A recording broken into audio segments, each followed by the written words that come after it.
This is genius. This is Joe Rogan, and you're listening to the Gritty Bowmen. I've never seen so many mullets in my life. No, it's just about feeling good. You had more chins than a Chinese phone book for a while. Man. Yeah, it was bad. Yeah. I mean, he's right. He said, Goonies never say die. We're going. We got this. All right. I was pulling the trigger, but the safety was on. I just Randy Black Eagle. That's it. Boom. That's my. That's how we roll. Just drop the mic and walk away. Hello, all right. You're listening to the Gritty Bowmen, home of gritty bow hunting films, interviews, tall tales, and a wee bit of manly boasting. I'm South Cox, and you're listening to the Gritty Bowmen. All right, folks, welcome to the Gritty Bowmen podcast. I am here with Aron Snyder on this lovely afternoon where it's probably sunny where you live, but raining where I am. It is sunny. It's supposed to be a little snowy later for the shed hunting weekend, but I don't want to be home, so I'm leaving anyway. Nice, nice.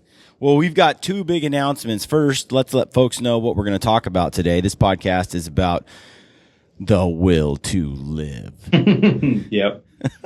So that should be interesting. I really don't know where this is going exactly, but Aron has some. He's got some things on his mind, so we're gonna dig into it. Should be fun. Before that, we got two big announcements. What were they, Aron?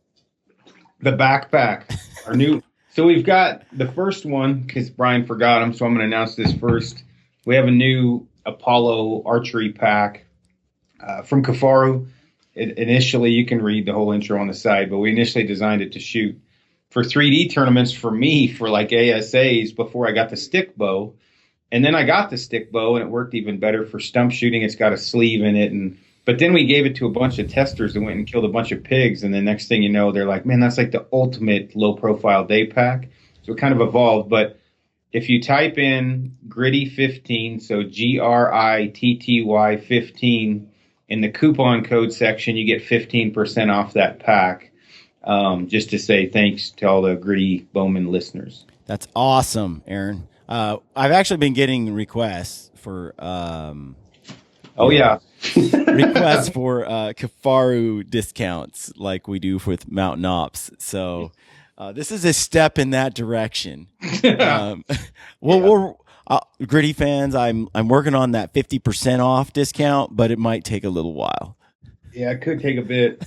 The problem is, which just to explain it quickly, is when you can't ship the stuff out the door fast enough that's at full price. Yeah, it's hard to offer a discount. And we do really appreciate our customers, and we've been having sales more and more lately when we can. It's just throwing on a sale when we're doing everything I can to keep up with the 2-week ship time is very counterproductive and not very business savvy. Yeah, that's cool. So guys that are interested in the new Apollo pack, they can go in at checkout. There's a coupon code area. They type in Gritty 15 and they get 15% off the new pack. Go check it out. It's on Cafaro webpage. Aron posted it on Facebook. You can go check out a bunch of photos there too. If you follow Aron. If you don't follow Aron, you should go follow Aron. If you don't follow me, or if you try, I have, without getting made fun of, 5,000 friends. Only half I know full. So you have to go to my public figure page, which I still haven't heard the end. The day I started that, there was a lot of, sorry for those who don't like the word homo, but there was a lot of homosexual jokes that popped out the moment I started my public figure page. My friends were like, oh, you're a celebrity now. I'm like, dude, I ran out of room on my other one. Shut up. And that one is Aron Snyder, just plain old Aron Snyder. Yeah, correct. And then your personal one is Aron Ray Snyder. My middle name's Ray, yeah. And then don't forget to like our Instagram pages for the race to 10,000. Which I am losing, but Aron has a strategy. It's a net gain. It's a net gain. How many photos do you post a day? I'm doing like 6 a day. Some days 3, but I noticed the other day I was about to hit like 7,000, and I wasn't, I was shooting my bow with the daughter, and I was at like 6,998. And you wouldn't care, except you're gloating over the fact that you're crushing me. Well, now I am, yeah. So I saw that it said, I had a little alert that 3 people liked my page. So I'm like, oh, I hit 7,000. Well, son of a, somebody unliked me. So I was at 6,999. I'm like, dang, what the heck? So, so it's for every 20 or 30 I gain, I probably lose one because they're tired of seeing my photos. If you've unfriended me, I understand. I post a lot. But I get so many, messages, dude, post more photos, please. We love your photos. So I don't hold anything against you if you unfollow me, because I understand, because I'm sure I fill up your feed. Yeah. It's one of those things where you can't please everybody, and you just do your thing. That's what I was saying. My friend said you only have to have 6 total friends because you need pallbearers. You only need 6. Only need 6. That's if they bury you at all. Exactly. Speaking of which, so we have the gear giveaway to do. Before we do that, though, about your photos, Aaron has some really cool photos, and I've seen a lot of them, and Aaron has Katie and I kind of talked Aaron into letting us share his photos, sell them as prints. So we're going to put a little section on the Gritty Bowmen website with Aron Snyder photography, and you guys can pick from there and get some prints made.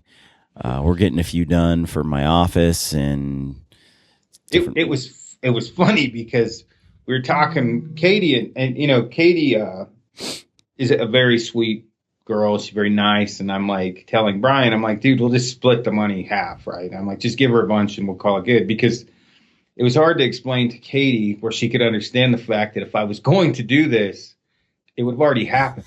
So really, any money I make is a bonus, because I don't have time to start a photo. It's been requested a bunch, and I like photography. I like taking photos, and I've gotten bashed by some professional photographers for basically doing it the wrong way and posting photos for free, and it screws up their life or something. I don't know exactly. I wasn't paying attention, but I just like posting photos, and some of them are pretty good, and so we're gonna sell some if you guys want them. Yep.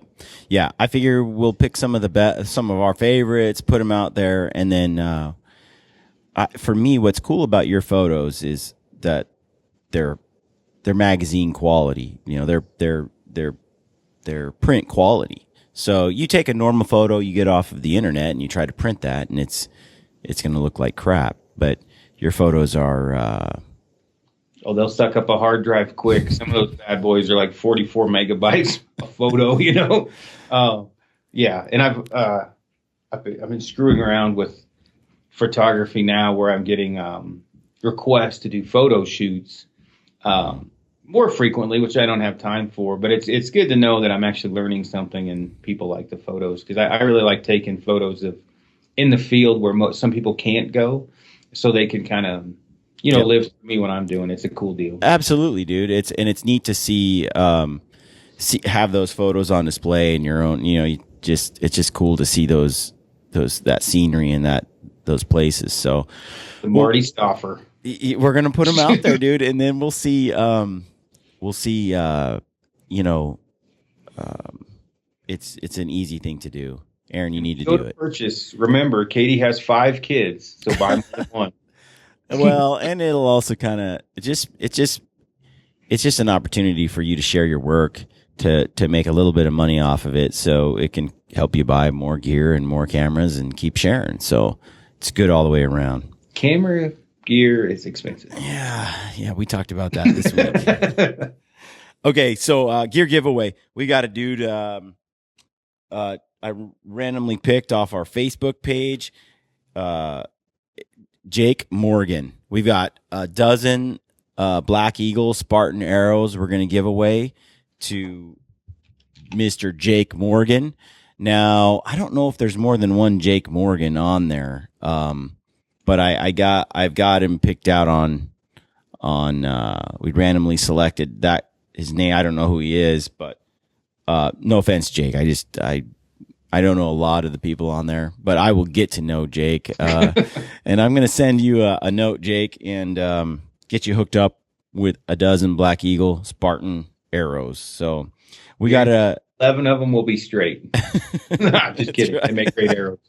And we've got and then next week we'll do another one. So maybe we'll give away a Apollo pack next week. Okay. I just pulled that right out of my behind. Nice. So next week's the Apollo pack. We're going to pull from Instagram. You know what we'll do is we'll give away the prototype. It's the only of its kind. It's not the final version. Mm-hmm. This one, Bender, I hope he's not listening. He may kill me. This is a super special one. It was a little too high tech.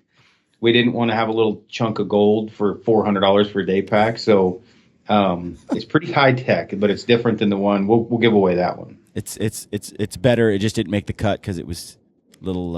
It's two different color. Bender is very creative. He's an insane designer, and he does really, really well. But if you let him go crazy, he designs some pretty amazing stuff. But then I'm like, man, we can't afford to build that. It's too cool. So we've got a prototype one. Awesome. All right, we'll give that away next week. So like us, follow us on Instagram, follow Gritty Bowmen, and we'll pick a name from the list there. All right, Snyder. The will to live. All right. Your voice, it's making me nervous. I'm getting all emotional. So a lot of guys, I get questions about, how do you stay mentally focused, right? Or how do you stay tough when you're in the woods and stay the longevity? And some people are naturally fit to go solo for a long period of time, and some people aren't and things like that. But really, if you ever study like different survival situations that people have been in, I've read several books on it. Well, I used to read. I download iTunes audiobooks now. I don't read anything. But you will find, like in history, whether it's climbing accidents or plane crashes or whatever, that a guy from New York City, a kid that's 16 years old, will outlast someone else that may be an outdoorsman that's 35. And it boils down to their will to live. Not it can't be taught and it can't be bought, right? It's something that's ingrained inside specific people. Now, with the will to live, advancing your own physical fitness level certainly helps that will to live in the sense of survival. And having a high level of fieldcraft will also help that, the ability to survive. But the will to live is a different thing altogether, because that means you're going way deep on me here. This book, problem is, I read a book. No, on this book, it was very intriguing to me because this one specific book I read is if you take me, for example, who's fairly efficient in fieldcraft and I can build a fire, you take someone else that has no skills and training, and you drop each person off in a survival situation with the exact same, they've both been dealt with the same hand, Yep. Same skill set. Bad situations. Okay. Just because the one guy's a survival expert doesn't mean he's going to make it, because his will to live is not at the same level as someone else. Some people don't even know they attain a high level of a will to live, not to keep saying it over and over. Mm-hmm. And you look at, let's say, I read, not anymore, but I listen, about mountain men, right? When there was, like Revenant was just out, right? Back in the days of Hugh Glass, Jedediah Smith, Jim Bridger, and all those guys, that some of these mountain men would be injured, stuck alone, freezing cold, and they had a choice of potentially dying throughout the night from freezing or building a fire, certainly living through the warmth, getting warm and living through the cold, but potentially letting the Native Americans know where they're at, where they'll get their butt scalped, right, and killed. And they wouldn't build these fires because of a will to live. They were forced with the two options: build a fire, definitely survive the cold, but a much higher percentage of getting killed by Native Americans, or maybe they won't die and they won't freeze to death. They took that chance. They had a high will to live. They were faced with, a pretty difficult decision. Mm-hmm. And in this day and age, you have a guy that, or multiple guys that are putting, whether it's like selections going for special forces or Ranger School or the SEAL course, Hell Week.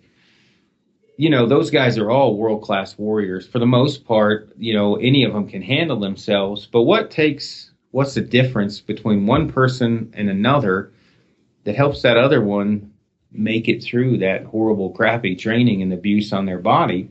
A lot of that is like the will to live. They have the will to not just live, but the will to suffer. They have the ability to suffer, the mental strength to put themselves through more pain than other people might. What do you think? So how do you develop that?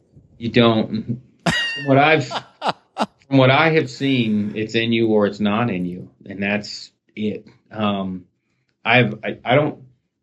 And this is where it gets sticky, especially reading in the book is very interesting. They were talking about the training, right? Someone can train, their whole lives for different situations, but there's just something internally they just give up, right? They may be able to build a fire. They may be able to do a huge knowledge base. They may be in great shape, but they do not have that will to live inside of them, and they just give up. So I'm thinking, I'm taking it all in, okay? And there's a bit of me that's a little skeptical. So I think it's not like it's there or not there. I think it's more like on a spectrum. So the will to live is on a spectrum that, from 0 to 100. Mm-hmm. And somewhere in there, one guy might be, at a 50%, another guy at a 99, another guy at 30. And so, I agree completely, but that's correct. Everybody's got a breaking sort of point. like at what Navy SEAL, like what Bud's training or whatever. They when you're being tested, you hear about the guys who drop out. Right? Yeah. They're like, okay, done. You can quit anytime you want. Drop on request. Yeah. and there's like a 10%, some guys make it X days through the training. Some guys make it X hours through the training, and then a few make it to the very end. It's not to say that every guy that got there to that point was probably pretty tough overall. Right. Tougher than your average person. One guy makes it one day in, he's just not quite as tough as the rest. The guy makes 2 days in, he's a little tougher, and the spectrum goes on, right? But there are definitely those, like I heard Jocko Willink on the Tim Ferriss podcast and the Joe Rogan podcast, which Jocko Willink was a very interesting person to listen to, ex-Navy SEAL, and he was talking about how it was just never an option for him. Quitting was just never an option. It just was not an option. Right. Well, other guys, obviously, it was an option because they quit. Like, there's a different, like, he'd have to die first before he quit. But it's a little bit different when you talk about training for whatever, special forces or SEALs or whatever, compared to an absolute, because those guys are all world-class warriors already. Yeah. Compared to a plane flight and a 19-year-old flat-brimming, pants-sagging kid is dropped off by a 35-year-old man that worked construction. That 35-year-old man, no doubt, at face value, is tougher than that 19-year-old kid. He's worked construction. He's beat his body up, whatever. He's got more years under his belt. Mm-hmm. But this book, which this guy, for years, he has studied all of this. What made the 19-year-old kid live?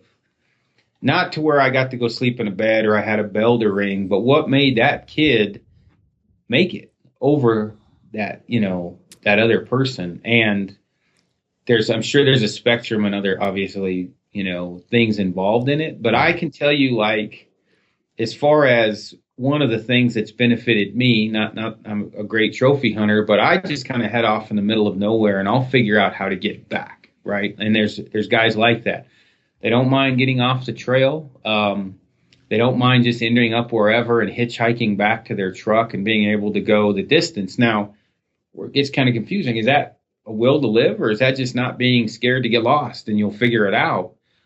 But they all kind of, when it comes to what we do, backpack hunting, it all does kind of intertwine one way or another. If you are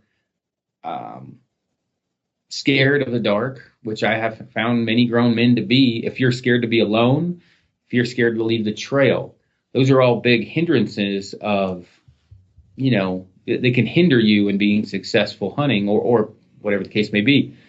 Does that have to do with the will to live? It certainly can't hurt to be able to do anything you want. But I think some of that is also intelligence, right? Like, your limits. But so sometimes it's like, you don't leave the trail because you don't have the skills. But as you develop them, you change. It's like, your first time in the woods, it's pretty easy to get lost if you've never done it before, never been there, and don't have any skills, right? Everything looks the same. But I've met lots of guys with crappy skills just kind of head off.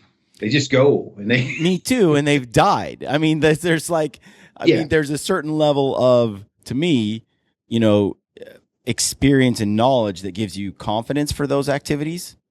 Mm-hmm. And certainly there are people that have a lack of a fear of injury or death, which I'm not sure is all that healthy either. Like the book talked about that too. Like when I've hung out with livestock, some of it is ready to walk on the edge of a cliff and they don't even realize that, one misstep and they're off.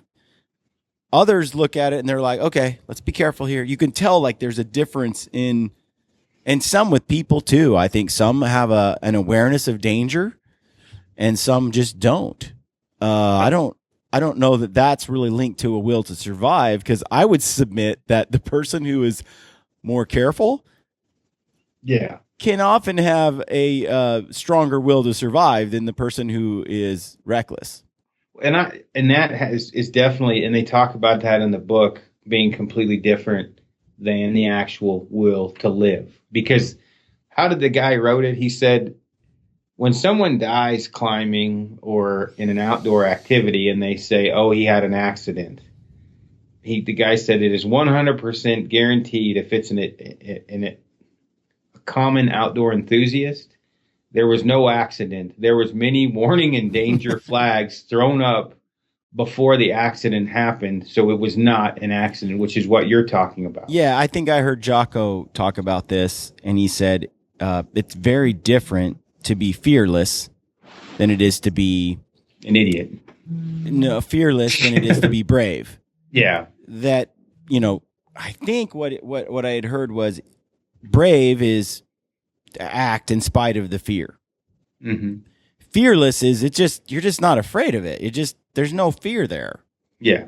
And so sometimes we applaud people for being fearless, but the harder part is being brave.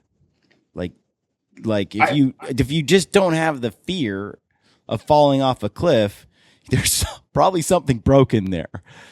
I at the risk of getting made fun of for boasting, I hit the fearless more than the bravery, where I have more admiration for some dummy to fall, like Derek getting stuck on the cliffs. We talked about it in the one podcast. Yeah. I had no fear going up those cliffs whatsoever. Made jokes about it at the top, snapping photos of him. He was afraid. He was afraid. And he went anyway and followed me. So for me, was it that big of a deal?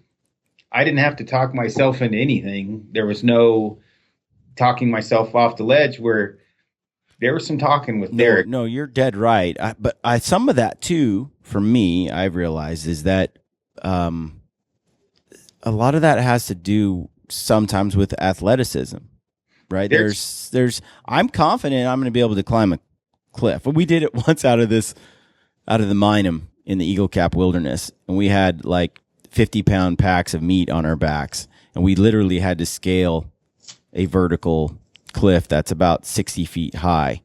It was kind of dumb when you really think about what we were doing. No ropes, no safety lines, and it was literally straight up with 60-pound packs on that aren't exactly, it's not the smartest thing to do. I remember climbing it going, should we be doing this? And then getting to the top and going, that was kind of dumb, Yeah. Well, that's one of those flags before the accident. Exactly. But there was also, right or wrong, a level of confidence that I have the physical strength and the wherewithal to be able to handle that, get a firm grip, firm foothold, and I've got this, right? It's shaved like an hour of hiking. So, Of course you were going to do it, Yeah. And then, but one could kill you and one wouldn't. I mean, one might argue the will to survive was lacking there.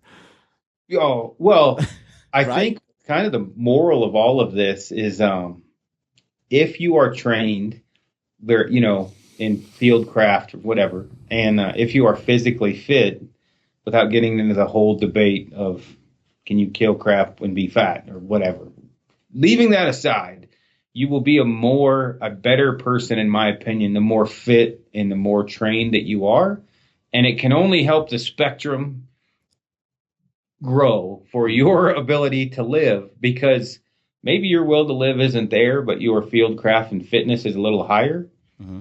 You might pass a guy that has a higher will to live, but weighs 300 pounds or whatever, can't climb as much. So, Yeah.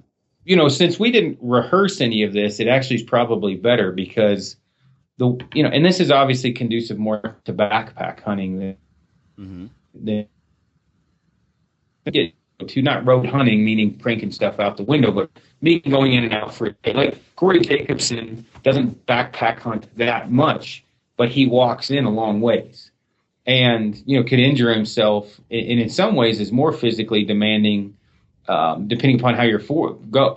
Some guys that tell me they go in and out 4 miles in a day. I'm kind of like, why? Why would you do that? Just pack your house back in there because it's, you have to hike more, to leave earlier, things like that. But the thing is looking at it in the sense of what's going to give you the best chance to make it out of the woods if something bad happens. Some of it, if you were going to bracket it, is 50% of it the will to live, and the other 50, 25's training for 25's physical fitness. Where does it come? Where does it break down at? Okay, so I've got another.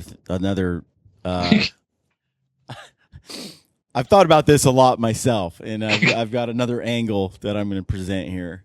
Okay, so I've always been interested in people who survive, like beat the odds. What is it that they did that was different? How come they survived? Well, one of the first books I read about this was Man's Search for Meaning by Viktor Frankl. And he survived the Holocaust. He was a Jew in Nazi Germany, and he was in concentration camps, right? And it's a fascinating book. Everyone should read it. But he talks about being, in these camps and how there were people who survived and people who didn't. And you could almost see people who just give up and people who kept fighting. And so he started to analyze and try to figure out, some of it, of course, is just chance, right? But where there was an ability to survive and one basically chose to or not to, he tried to figure it out. Like, what is it that made a guy? This is just one tangent, one part of the book where he's tried to find out what makes a man survive versus another. And he has this example where there was a guy that was in the camp with him who was fit and doing well and excited, and he had a dream that that they were gonna be liberated, by the Americans. They were gonna come in and save them by like April something, and it was like 6 months away. So he's like, that's the day, that's the day, that's the day. So he stuck with it, and they were doing great, and he was strong, and all of a sudden that day came, and they weren't saved. And he died like a week later. something like that. And he was basically describing how when it didn't happen, he was like, his will to live was gone, and he got sick and just died, Yeah. And that the other thing that he noticed was that those that had loved ones that they wanted to live for, like children or a wife or something like that, that they survived much better than those who didn't. So the same was true in the book, The Blonde Knight. Eric Hartman, he was the ace of all aces, 352 confirmed kills in World War I. He goes down in Russia or something and gets put in a concentration camp for, I think, 20 years. First of all, they wanted it, in this book, they're trying to figure out what made it so he had over 350 confirmed kills when the average pilot maybe got 10. I mean, there's like such a drastic difference between him. Even the Red Baron, I think, was like 48 or something like that. You're talking about this monumental achievement that so far surpasses everyone else's ability during that time to survive. How is it that he did it? What was his flying technique? What was it that was different about him? And they try to break it down in this book. But in the end, he ends up in Russia, goes down, and when he's there in a concentration camp, he observes people who survive it and who don't. He ends up surviving. They trade him back. He ends up coming back, after he spent 20 years, something like that, in this concentration camp. And it's a fascinating book too. And in there, he talks about two things that, and it correlates with Viktor Frankl's book as well, where he talks about people who survived had loved ones that they were committed to surviving for, like that propelled them, that they were able to withstand and overcome things that others didn't for that person they loved. Two, if they didn't have that, or in place of that, they had an extreme faith in a higher being. Mm-hmm. And those were two things that, for those that didn't have a faith in a higher being, they survived based on an extreme desire for the people that they cared for, their children and others. So both books kind of correlated some of the same findings, and just their journeys are fascinating anyway because of what people go through, and also it just really shows the cruelty of man, like how cruel man can be to man. And then there's some moments in both books where they really shine, where you see just the brilliance of the opposite of that cruelty, that just the kindness and the sacrifice that some go through to save the lives of others. But both books had me thinking, like, you talk about the will to live, how much of that again is you're just born with it? How much of it is, again, according to these other authors, it has much to do with your drive to survive on behalf of someone you care about, mm-hmm. or based on, you have an extreme strength and a higher being. That there was just this huge correlation or drastic difference between those who didn't have those two things and those who did. Mm-hmm. So when you talk about man's search for meaning, it's like meaning being the loved ones in their lives, that meaning is what gives them power to survive. Yeah. No, and I mean, now the guy, it sounds like the guy, the two gentlemen you're talking about, and the guy that I had spoken with, he was not spoken with, the book I read, he was a combat vet, but he wasn't in a prison camp. It's kind of the same stuff though, is what flicks the switch in the brain to say, I'll make it another day, or today is my last day. Which same thing in training or anything else. You can see it in CrossFit or you can see it even hiking up the side of a mountain. There's a certain point where if there's 12 guys, everybody's going to have a different breaking point eventually, and they're going to flick a switch. Now, some of it's just training, right? But everything being equal, there's just a certain amount of pain that one person's going to hit, and he's going to be like, I don't mind finishing a little bit farther back today, and another guy's going to not have that flick will switch on much later.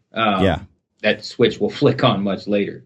And for me, and a lot of this has to do with the fact, like, of some of this anyway, the bashing about the physical fitness that you're seeing on Facebook. And I think Corey took a beating the other day for something he posted about being fit, and you don't have to be fit to kill elk, and you don't.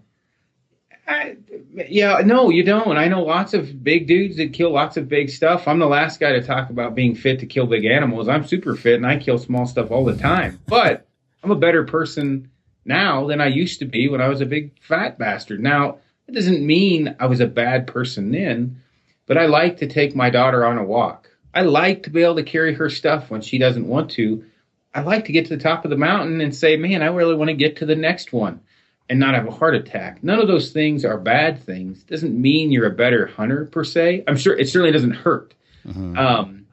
There's nothing wrong with being more fit, having a better chance to protect your family if anything ever does happen. I don't see anything wrong with any of that. And when you were talking to me about it the other day, I was just finishing up this book for the second time because it's so in depth. It's hard to remember everything the guy that talks about. But the one thing that he definitely was very, very clear on is, and he's a very methodical man when it comes to fitness and learning in general, was that anyone that looks at their life as a book, and each chapter is a new skill, each chapter is a new fitness level, a new adventure, those people always seem to do much better in survival situations than others, everything being equal, because they have put themselves, they have a knowledge base, a physical fitness level that's higher than most others. Now, in the extreme cases, a skateboarding kid that was 19, when he talked about thoroughly, kid had no training or whatever. He was in really good shape, and he just flat out didn't want to die. He was too young. The kid was like, I hadn't lived my life. I wanted to see things. And he had made it in a specific survival situation longer. And he was a skateboarder, so he was super fit. But, all of this being said, whether you can, with the will to live, or the ability to out-survive someone else, I don't see how physical fitness and knowledge can hurt anyone at anything when it comes to surviving in the outdoors at all. It's never a bad thing. I understand guys get tired of not talking about, we don't want to kick that dead horse to death about haters, but there is a lot of talk on the forums and the internet about fitness, and people get tired of it, it seems like, and they start bashing. But, I don't get on your Facebook page and start throwing out things like, you're overweight, you suck, or, whatever. And I was a fat kid too. So if a guy's killed next to nothing and he's super happy he's fit, leave him alone, for Christ's sake. Just let him go be fit, and probably be better in the long run. Because I look at it this way, like when it comes to some of that fitness stuff, it's like some people are thoroughly motivated by someone else getting out and exercising and sharing that. Yeah. Other people are thoroughly annoyed because it's like, again, seriously, another fitness photo, So you have two camps. You have some people that are like, yes, I got, I got all this, I have all this accountability because I'm sharing it, and people are going, did you get out and run today or whatever it is? You have this public accountability there. Then there's just that inspiration. Like some people are just inspired by what someone else is achieving, and they're like, what, I want to get like that. I want to get like that. I want to get in shape like that. But again, there are people that are just like burnt on the whole subject. I figure, it's like anything I see on Facebook or social media. if it's not for me, I just scroll past it. Well, I don't hit the follow, or I don't like the photo. I move on to the ones I like, and it's just like, but I can still value that person and what they're doing. It's not what I'm looking for or interested in for me. That's why I don't have any. If someone unfollows me, I'm sure there was a very good reason. I am not one to argue. I'm not going to throw out a sales pitch why you should keep following me. There's something you see on my page that doesn't turn your crank, right? So by all means, unfollow me, because that's what I do. And I give crap. It's not like I'm a fitness Nazi. I made some, nipple jokes about Cameron Haynes, and I've made some Zach Griffith jokes. But the one thing I say is they do motivate people to get in shape. Yeah. And I certainly wouldn't pack my camera around for the training camp that I run if it wasn't for the fact we get hundreds of emails that have from people telling us, please, it's motivating me. It's gotten me off the couch. It's gotten me, my photos will say, guys will say, your photos have made me get back into the outdoors again, because it helps me remember what I used to do and have lost. It's good. I think everybody's on a journey too. So some guy might just be like, look, I think you spend too much time working out in the gym and not enough time outdoors or shooting your bow. And there can be a lot of validity to that. But to me, I'm like, you know what? He's doing something. She's doing something, and it's for this purpose. They'll on their journey, they'll figure that out. They'll figure out, you know what? I'm great. I'm in shape, but I can't shoot. And then they'll start shooting and hitting the gym less. Life has a way of, kind of teaching you these things over time, so you find those balances if you want to achieve. So to me, it's like, let a guy get there. He'll get there eventually. He'll find that balance he needs. If he needs to spend more time with his pack on in the mountains, he'll figure that out over time. I look at the whole fitness thing like this, though. Anthony's dad, 67 years old. We go out to the Wasatch Mountains, and he kills the first bull elk he's ever killed. And this is on our film. It's not about the horns. And in this film, it was in the Full Draw last year. In this film, his dad goes out. Okay. Well, at 67 with the fused ankle and some other issues going on, I think he might have two. What do you think Aaron, do you think he's going to keep up with Anthony and I? Yeah, no, probably not. But no, he's not. So we're going to adjust our hunting around his limitations. Correct? Mm-hmm. Just saying, if you got a fat guy that loves McDonald's, right, and he's not the model of health, but he goes out and he kills an elk every year, this guy has found a way to hunt within his limitations to be successful. Period. He's found a way, in spite of the fact that he can't hike, that he gets winded, and that he's out of shape and has a terrible diet. He's found a way to be able to be successful given those limitations. Okay? His style of hunting is going to be a little different. You take that same guy and you put more fitness on him, more health, more wellness, better. His limitations just fall away. There's fewer limitations, right? It just gives him more options. If he's lethal at this point, he could be even more lethal. That's all we're saying. All you're getting out of that. Yeah. But to me, it goes way beyond. Like I said this when Corey posted his post about fitness from Project Success, our podcast we did. I was like, I don't really care if fitness makes me a better hunter. I really don't. It's not the point for me. I would be exercising and I would be hiking the hills and being active, living an active lifestyle, whether I hunted or not, because I like feeling good. I like being strong. I like being healthy. It's just part of a life I want to live. And so I think it just makes a better you. I saw Zach, I think Zach Griffith posted on there, being fit just makes a better you. I totally agree with that. Well, and yeah, you've seen photos of me. I was a little girthy at one time, and what had happened? You look like Shrek with white skin. Oh, it was bad. And I got out of the Army and I didn't know how to eat. I just ate whatever I wanted. We ran all the time. We were constantly doing 12 milers and relatively fit, maybe 195, 200 pounds. And I got out and I was eating Butterfingers and Double Fist and flipping Snickers and drinking Mountain Dew. And I gained 50 pounds in short order.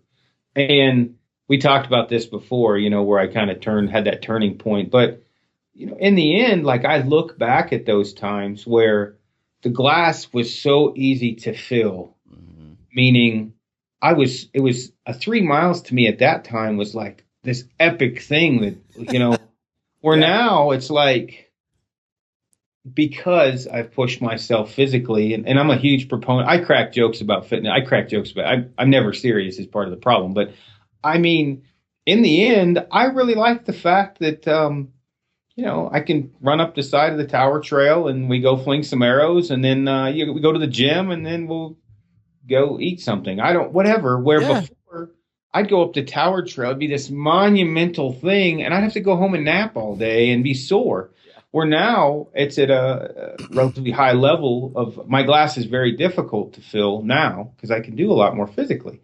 Now, that doesn't mean everybody needs to go backpack hunt. I just like being fit all the time because I know how I felt when I wasn't. And I've compared this to, as weird as this is, people that find religion.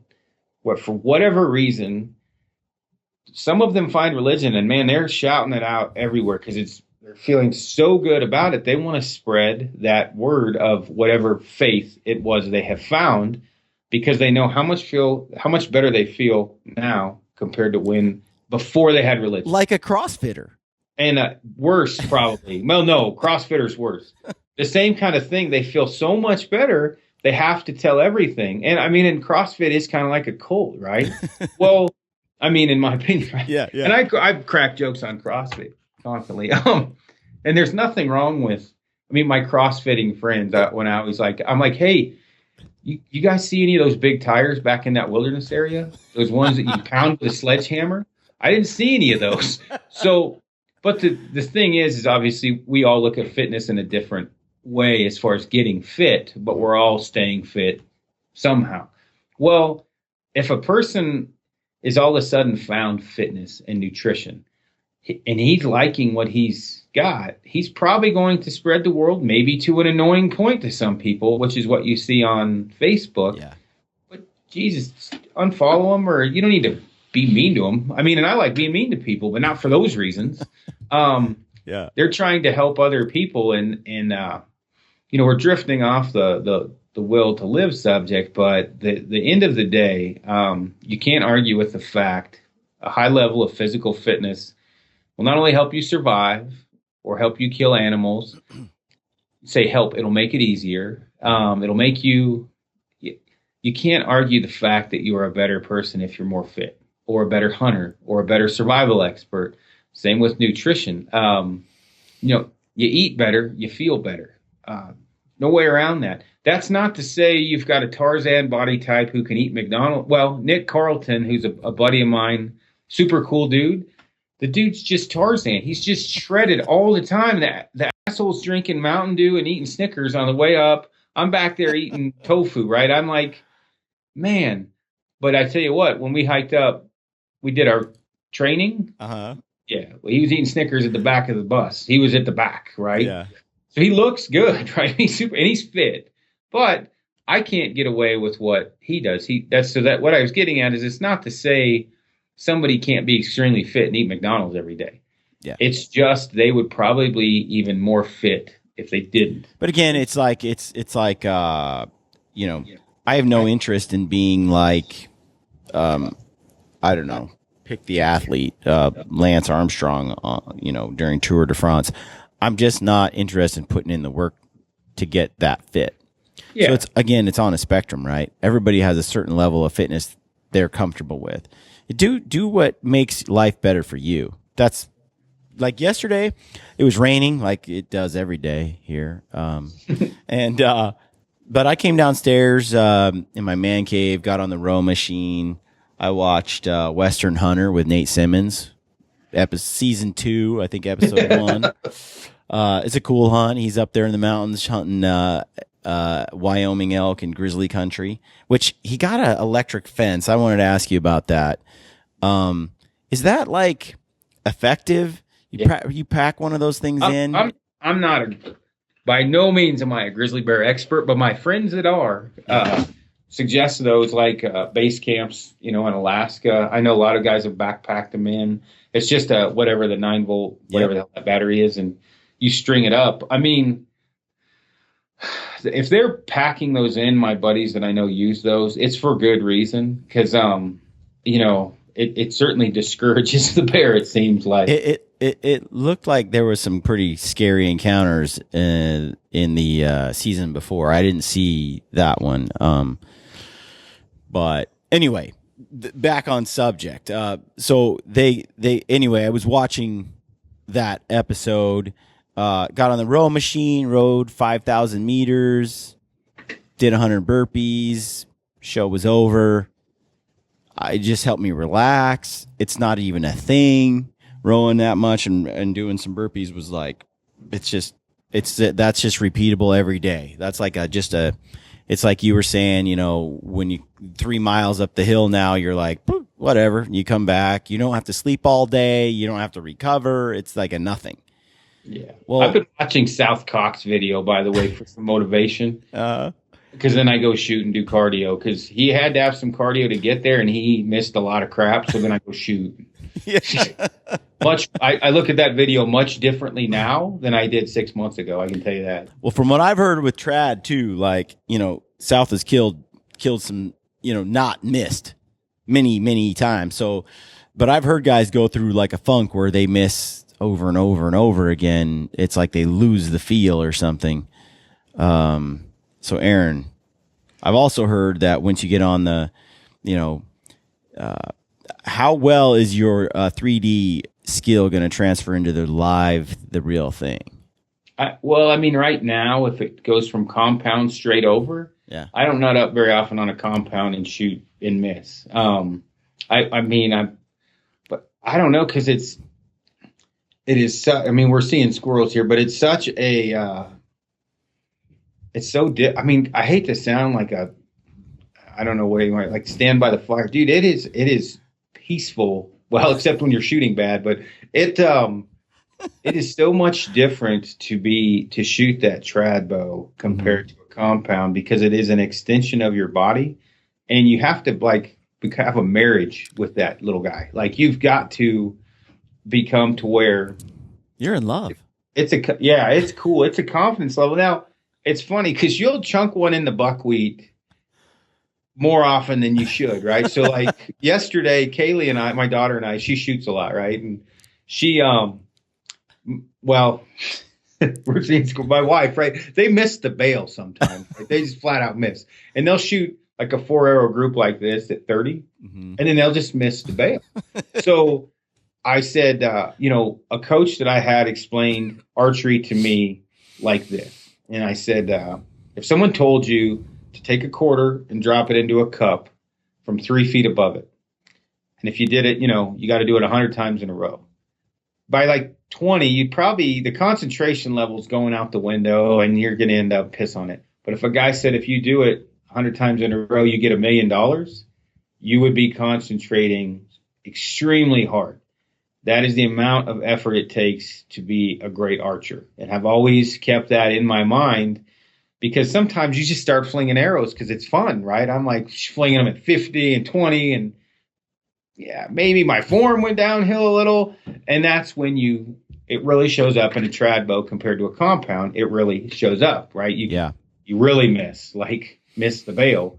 And so for me, Kaylee's watching me, and I'm shooting on my knees, and she's, picking these things out, and I missed, right? I missed the target, and she's like, Dad, what happened? And I'm like, I missed the quarter into the cup, honey. I screwed something up. Well, to have that amount of focus and be that accurate with a trad bow, I'm finding your amount of concentration, the level you have to have is much higher than with a compound to kill an animal. The only problem is the, like you say, I don't know what's going to happen my cup may just leave me when an animal gets in front of me, and I may forget that there's a cup down there, and I may go spend the money. Like I don't know what's gonna happen. We'll see. So I'm looking forward to it. Though. I had heard and I did this for a while where, I had this bad habit where I'd shoot and the first 2 or 3 arrows weren't that tight, and then I'd be like, okay, now it's time to get really dialed in, and then I'd start drilling 4th, 5th, and 6th arrows. Yeah. Then I started to realize, my first shot is my first shot on an elk. I don't get warm-ups, and so I started just shooting 1 arrow. Yeah. Just, okay, this is my only arrow I'm going to shoot today. This is it. And so it's got to be good from that 1 arrow. And then there were days where I'd shoot, every other day, where 1 arrow, it'd just be 1 arrow. That started making me concentrate and getting serious from right at the start, finding that form instead of searching for it, through 2 or 3 arrows and then getting there. It was like, no, you got to get there, and the release, all that stuff, all from the start. Yeah. And I know what I've found best so far is stump shooting, like you and I go, and we're walking through the woods, we're shed hunting, and then I just say stump right there, and immediately that's your cold bore shot. You don't get a second. It's just like elk hunting. And I found that to be the best, because if you put a stump in front of me at 50 yards, within 3 arrows, I'm going to hit that stump. But the first one, it could be 10 feet low, right? So you got to, Yep. And it becomes, it's very rhythmic, but there's something pure about the recurve, right, or the trad bow. I really like it, but we'll see what happens. I'm definitely going to I'll be pushing my will to live to the extreme. If I don't kill anything, I'm going to get made fun of. So I have to try and kill something. So I'm probably going to have to put a little more effort this year into it than I have in the past. Well, back to the whole discussion on will to live. I think that you have to have, this is me. This is what I think based on my own experience. I think you have to have meaning in your life. Like, as a human being, you have to find some meaning. And if you, and that meaning might be, loved ones or faith in God or whatever it is, but without deep meaning and purpose, that desire, it's like, well, what's the point? Yeah. Right? Like, the will is gone. Like, well, if there's no purpose, if there's no meaning, then why strive? Why live? Why keep going? Yeah. Right? There's got to be there's let's avoid pain, let's avoid misery, let's live another day to have some fun. But that doesn't carry you. I don't believe that carries you through in an intense survival situation like deep meaning does. Yeah. And I think I can see where the 19-year-old kid didn't need as much deep meaning because he hadn't lived yet. So that just at a young age, wanting to experience a longer life, I can see that probably carrying someone a little bit more than, in my case, a 40-year-old guy that has a wonderful daughter and super cool wife that,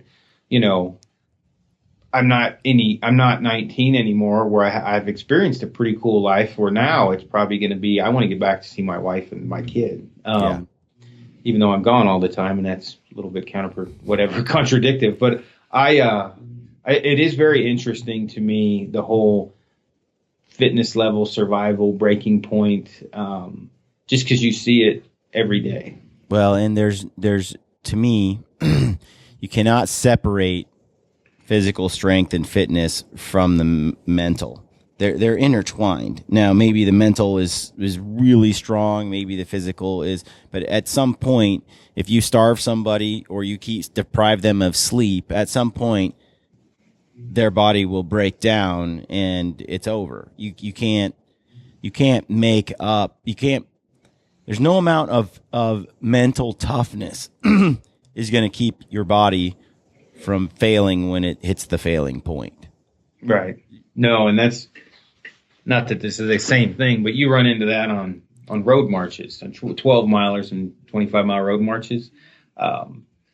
once your legs cramp up, it doesn't matter how tough you are. You're not getting those little guys to stretch back out. Yeah. Yeah. You know, that just happens. So. It's just part of that package. So to me, you know, remove the limitations, find some meaning, live longer, hike farther, kill more elk. And buy my deer. photos from Katie. which pressure Aaron, because he's, you know, he doesn't stay with things as well. You know, say, Aaron, I think we should do a little deal where we say, here are like our 50 favorite prints, possible prints, you know, and then ask guys to kind of, I'm curious which ones other people like. Like if we did a poll and they got to pick the top 2 or 3 photos in a selection, which would be the top 2 or 3 photos picked by the masses? Maybe I'll send them to you. You can post them up on your page in a file and take votes. I do have to go pretty quickly because I can hear Patrick. I'm supposed to have a meeting with him. But I will say, as Brian's making fun of me about being on top of things, I think right before we started the podcast, I got a phone call, and Brian, he got to hear how my day works. The guy says, which he's called me twice because we've been on this for a while. He's like, well, just give me a call in a couple hours. And I was very clear to him. Brian, what exactly did I say to you, man? He said, dude, I'm never going to call you back. So, or something like that. If you're expecting me to call you, it won't happen. So you better call me back. Yeah. Which I try to be honest Which about I that. started laughing because I know it's true. I have a lot of bullets coming at me right now. And speaking of that, I did want to mention that we're the Gritty Bowmen thing is growing rapidly, and we're getting a lot of new people following the podcast. And Aaron and I are getting hammered with PMs and emails like crazy. And we have a little help with Katie answering some questions, and I've got some from Justin Clement is helping. A friend of ours is helping with a newsletter and getting some information out. But we're getting questions about stuff we've already talked about, like our audience has grown like 25% in the last 30 days. And those new guys are just stoked about what they're hearing and following the podcast, but they're like asking questions about like, what does Aaron carry in his backpack? You know, and we've covered that in like episode 10 of the Gritty Bowmen podcast. People asked what food to take. We did cover that in 200 days in the backcountry in one of the earlier podcasts. People asked what bow, like your setup from start to finish. We covered that in Do You Even Shoot, Bro, which is an earlier podcast. So a lot of these are kind of answered back in some of those podcasts, but and there's some show notes that have links to all the equipment and stuff that Aaron has recommended in the past. And of course, it's been like a year. So a lot of some of that has changed. So we'll be updating with some new info on gear and bows and all of that. But anyway, there's some stuff out there. So do what you can to tap into that. And sign up for the newsletter, and we'll kind of put little links in there here and there saying, you may have forgot about this old episode, but in this old episode, we covered this. And if we're getting a lot of questions around something, we can kind of point you to some of that old stuff. So, yep, it's crazy, dude. Yep, it's getting busy. But on that note, I got to go have a meeting. Hopefully, I'm not in trouble. I'm surprised you don't have to pee, Aaron. Like I peed before we started, but still, we're about 1 hour in, and that's sort of your. I have peed on the podcast 3 times in an Nalgene bottle under the desk. You didn't even know. Oh, that's another thing. Before I go, all my one-liners. So a guy called me yesterday or texted me, and he said Snyderisms. Yeah, my Snyderisms. He wanted a list, and there were some I have not said yet, right? And so I just start listing them off on Talk-a-Text or whatever, text to talk. And what was one of them? I wouldn't piss on his teeth if his gums were on fire. Was one that he did like, and then he's like, because I think he needed was going to send you a shirt, right? And was picking out of them. And then another one that you hear in the military a lot, 100,000 sperm and you made it, was another one. You hear somebody should have hit that guy in the head and sold the milk. So I listed all these off, and he, I think, assumed I had said these on the podcast, and there were several of them that I had not. And he's like, dude, I've listened to every podcast. I think Brian edited those out. And I was like, oh, dude, I'm sorry. I said, no, you just asked for Snyderisms, not specific to the Gritty Bowmen. I was like, there's many that probably will never be heard on the Gritty Bowmen, actually. Because John Pinch actually even mentioned that. He said most of the ones I've heard can't make it on the show. Yeah, exactly. Yeah. I mean, if you get on Joe Rogan, you can share him there. Yeah, exactly. So, all right, I should go before I get myself in trouble. All right, here. dude, I'm gonna we'll connect again next week, and we're gonna talk stoves. Then we were gonna do that this week, but and you already primed with all those questions, got a lot of opinions on cook stoves. So it's kind of a letdown, but pissed off. We'll do it Thursday. All right, dude. All Have right, a good one. Bye. Yep. Okay, Gritty friends. I hope you enjoyed that podcast. If you did, please take a moment to leave us a review on iTunes, Podbean, or Stitcher. We love reading your reviews. And connect with us on social media if you're on there.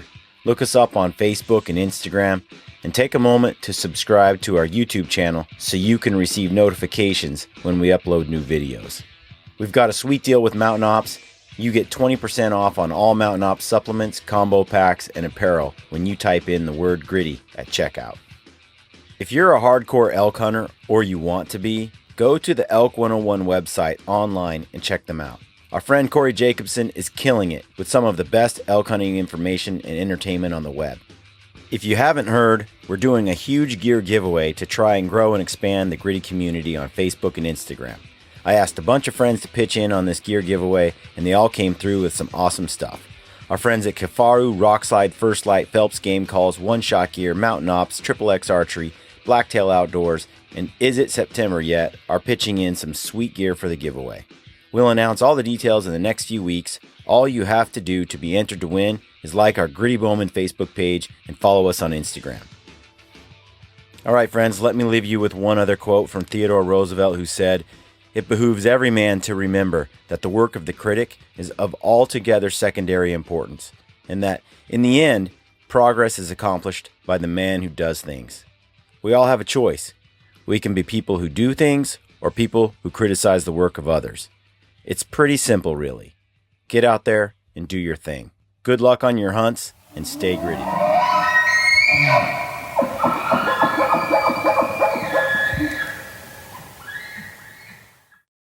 This is Ty Stubblefield, and you're listening to the Gritty Bowmen. Gritty Bowmen.